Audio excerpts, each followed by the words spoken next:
আজকে আমার রান্নার রেসিপি তোমাদের সামনে তুলে ধরছি। কী কী আছে আজকে আমার রান্নাতে?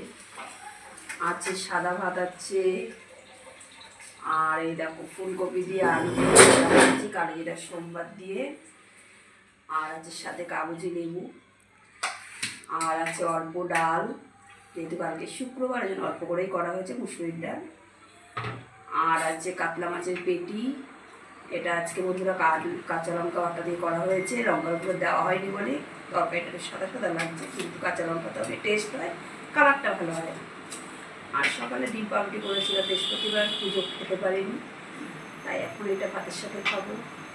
আর খাওয়ার শেষে তো চাটনি থাকেই জানো।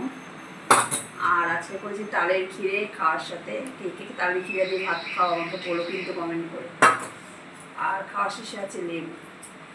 আর আমার রান্নাবান্না তোমাদের কেমন লাগছে একটু প্লিজ একটু বলো, আর পাশে থেকে একটু লাইক কমেন্ট করো, ভালোবাসা দিও।